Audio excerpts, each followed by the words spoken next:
I made the most gifted musician in our school walk-off stage in front of a packed auditorium, and I did it without playing a single note, just by asking him to keep time to a metronome. I was the most irritating person at my school. Not mean, not a troublemaker, just impossible to sit next to. I heard everything. If a band was a half-step flat, my jaw clenched. If someone tapped a rhythm slightly off the beat, my whole body noticed before my brain did. A teacher once said I had a compulsive ear. My mom called it being allergic to a peaceful car ride, because I'd wince every time the radio singer drifted sharp. Nobody understood I wasn't doing it to be difficult. I wanted to just enjoy the song. I couldn't. So mostly I stopped saying anything and kept my headphones in. For 2 years, I ate lunch alone, until the afternoon I accidentally embarrassed Theo in front of our entire music class. Theo was the school's golden boy. Choir soloist, first chair, headed to a famous conservatory, the kind of talented that makes a room lean forward. Our teacher was talking about natural feel, and Theo said, smooth as anything, that real musicians don't need to count. They just feel the pulse, and it's always right. Heads nodded, and I heard myself say quietly, that's not actually true though. He turned, amused. Excuse me? Feel drifts. Everybody's does. That's why click tracks exist. If feel were always right, no professional would ever record to a metronome. They all do. He said I was being pedantic. I said I was being precise, and asked the teacher to play a metronome while Theo clapped his feel. By bar 8, he was ahead of it, and everyone could hear it. He sat down and stared at his sheet music, while a couple of kids raised their eyebrows at each other. After class,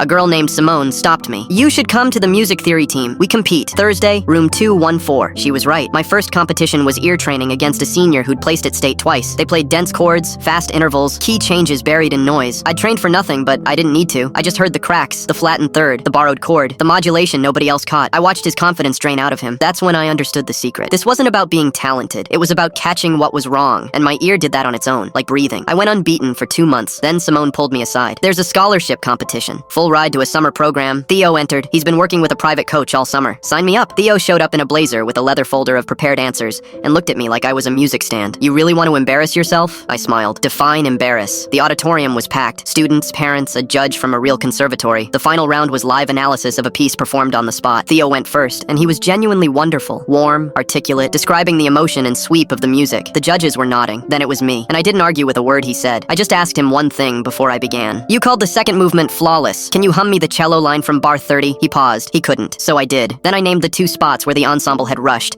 the note the second violin missed, the dynamic marking they'd all ignored. I wasn't cruel about it. I used only what was actually in the music, gently, until the gap between what he felt and what had really happened was impossible to miss. The judges barely conferred. They gave it to me. Theo's parents filed a complaint, called my approach cold and mechanical, demanded I be disqualified. I'd won clean, and they knew it. He didn't come to school for a week. When he came back, he walked straight up to me in the hall. I braced for it. Instead, he stuck out his hand. Good round. I shook it. He held on a second longer. Honestly, I've hated performing since I was 9. My dad decided I was going to be a soloist before I could even read music. Everyone's been telling me I'm perfect for so long I stopped being able to hear myself. He let go. You actually listened. You kind of set me free.